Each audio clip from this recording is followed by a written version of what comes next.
Hello everybody, welcome back my YouTube channel DLS education. आज हम आपको बताने वाले हैं भौतिक विज्ञान फिजिक्स के बारे में, जो मोस्ट इंपॉर्टेंट सब्जेक्ट है और बहुत ही इंटरेस्टिंग सब्जेक्ट है। लेकिन बच्चों को ऐसा लगता है कि फिजिक्स में बहुत सारी चीजें होती हैं जो हमें समझ में नहीं आती, कहाँ से क्या आ जाती है, कौन सी रेखा निकलने लगती है, क्या होता है। तो बच्चों, आपको पता होना चाहिए कि फिजिक्स में आपको समझ में तब आएगा जब आप फिजिक्स की छोटी से छोटी चीजों को जानोगे, है ना। आप कहते हैं ना कि बोलते हैं ना कि अगर आप किसी पेड़ को मजबूत आपको करना है तो आपको उसकी जड़ को मजबूत करना पड़ेगा। तो अगर फिजिक्स आपको मजबूत करना है, फिजिक्स आपको स्ट्रॉन्ग करना है, तो फिजिक्स के बेसिक से बेसिक चीजें आपको जानना है कि इसके अंतर्गत क्या क्या चीजें हमें पढ़ना है, इसकी उत्पत्ति कैसे हुई, किस भाषा से लिया गया है ना, इसके अंदर हम क्या क्या चीजें पढ़ेंगे, हम आपको इस वीडियो में सारी चीजें बताएंगे। तो जुड़े रहिए बच्चों, डीएलएस एजुकेशन से आपकी पूरी तैयारी कराने वाले हैं हम बहुत ही अच्छे से। ओके, तो बच्चों सबसे पहले हम बात करेंगे कि यदि आपने अभी तक हमारे चैनल को सब्सक्राइब नहीं किया है तो सबसे पहले आप हमारे चैनल को सब्सक्राइब करिए, लाइक करिए एंड शेयर करना बिल्कुल मत भूलिएगा। ओके बच्चों, तो सबसे पहले हम बात करते हैं फिजिक्स, भौतिक विज्ञान, है ना। जैसा कि आप लोग जानते हो कि साइंस की 3 शाखाएं हो, ठीक है। साइंस की 3 शाखाएं इंपॉर्टेंट होती है, जैसे कि कौन कौन सी है, तो फिजिक्स, केमिस्ट्री और बायोलॉजी, मतलब कि भौतिक विज्ञान, रसायन विज्ञान और जंतु विज्ञान, इन्हें 3 शाखा में डिवाइड किया गया है, जिसमें से आपको सबसे पहले मैं बताऊंगी भौतिक विज्ञान, ठीक है। तो भौतिक विज्ञान क्या होता है, इसी के बारे में बात करते हैं। तो बेटा, भौतिक विज्ञान मतलब फिजिक्स जो हमारा है फ्यूजिस शब्द से लिया गया है, और इस फ्यूजिस का मतलब होता है नेचर, प्राकृतिक।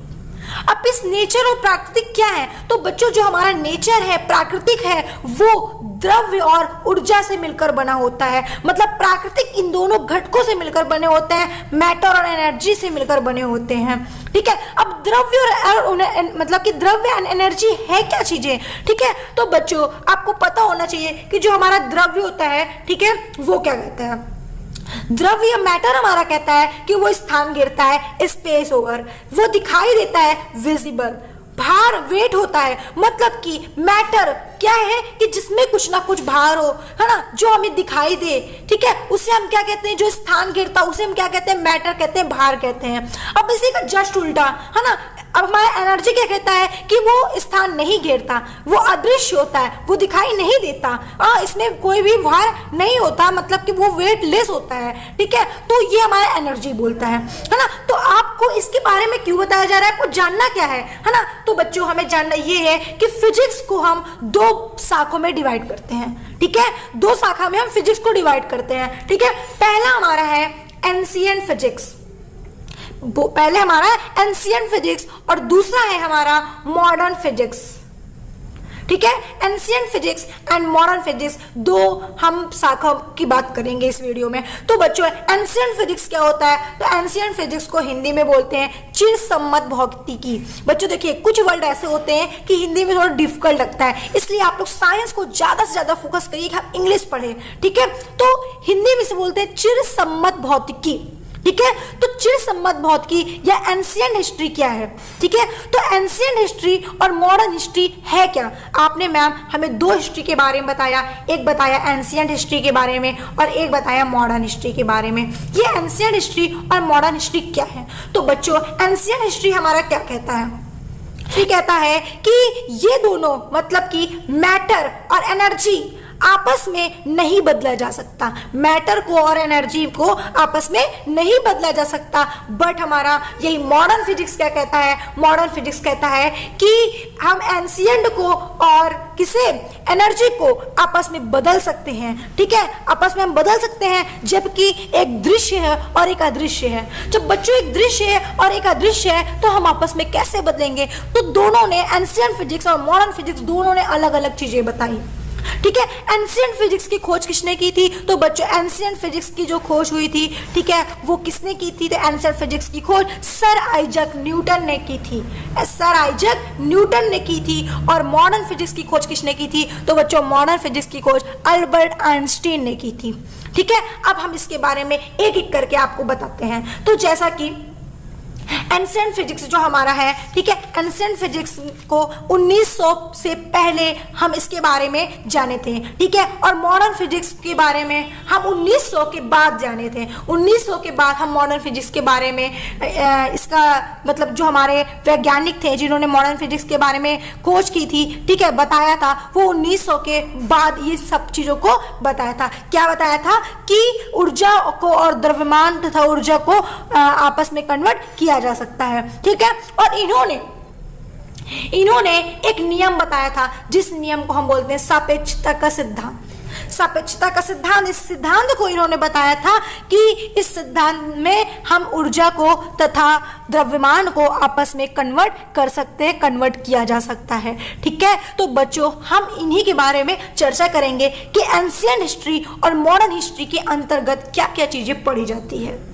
तो सबसे पहले हम जानेंगे एंशिएंट हिस्ट्री के बारे में। तो बच्चों एंशिएंट हिस्ट्री क्या है? एंशिएंट हिस्ट्री मतलब कि चिर सम्मत भौतिकी क्या है? तो चिर सम्मत भौतिकी के अंतर्गत हम सबसे पहले यांत्रिकी के बारे में पढ़ेंगे। यांत्रिकी इसके अंतर्गत ये शाखा के बारे में पढ़ेंगे। यांत्रिकी मतलब क्या? यांत्रिकी को हम बोलते हैं मैकेनिक्स, ठीक है। तो इसमें क्या है, जैसे कि गति, मोशंस, है ना, मोशंस के बारे में। मोशंस क्या होता है? मोशंस कहता है कि जब कोई पिंड समय के साथ अपनी स्थिति में परिवर्तन करे उसे हम गति या मोशंस कहते हैं, ठीक है। दूसरी चीजें हम पढ़ेंगे इलेक्ट्रोस्टैटिक्स के बारे में पढ़ेंगे, इलेक्ट्रोस्टैटिक्स के बारे में, स्थिर वैद्युतिकी के बारे में पढ़ेंगे। और स्थिर वैद्युतिकी मतलब कि आवेश, चार्ज, ठीक है, विद्युत धारा, ठीक है, जैसे कि आवेश, विद्युत धारा, ठीक है। विद्युत धारा को इंग्लिश में क्या बोलते हैं? तो बच्चों विद्युत धारा को इंग्लिश में हम बोलेंगे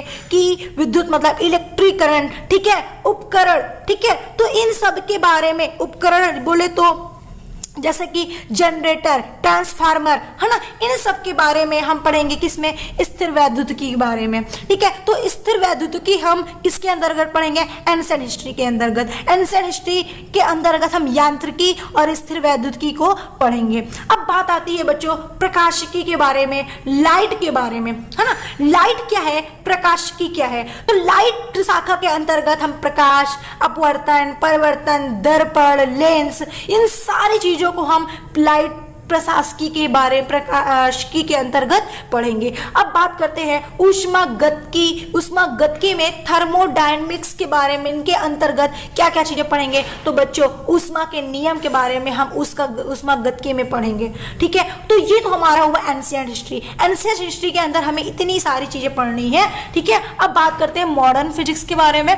तो मॉडर्न फिजिक्स कहता है वे शाखा जो रेगुलर अपडेट, कुछ ना कुछ नया अपडेट होता रहता है, उसे हम मॉडर्न फिजिक्स कहते हैं, उसे हम आधुनिक भौतिकी कहते हैं। तो आधुनिक भौतिकी में रोज ना रोज कोई ना कोई चीज, नई चीजें अपडेट होती रहती है, ठीक है। जैसे कि हम मॉडर्न फिजिक्स में न्यूक्लियर फिजिक्स के बारे में, मतलब नाभिकीय भौतिकी के बारे में पढ़ते हैं। नाभिकीय भौतिकी में आपको क्या क्या चीजें, जैसे कि परमाणु, अस्त्र शस्त्र बनाना, इन सभी चीजों का, ठीक है, निर्माण तक हम पहुंच गए हैं। किसके कारण? नाभिकीय भौतिकी के कारण, फिजिक्स के कारण, मतलब कि मॉडर्न फिजिक्स के कारण, ठीक है। तो इन सब चीजों का निर्माण तक हम पहुंच चुके हैं। अब बात करते हैं कि नाभिकीय का उपयोग आजकल जैसे कि हम चिकित्सा के रूप में भी करते हैं, है ना। चिकित्सा के रूप में कैसे करते हैं? तो बच्चों चिकित्सा के रूप में हम जो करते हैं, जैसे कि अगर हम बात करते हैं तो आपने देखा होगा आयोडीन 131, आयोडीन 131, ठीक है। आयोडीन 131 क्या है बच्चों की? आयोडीन 131 मतलब जब आपने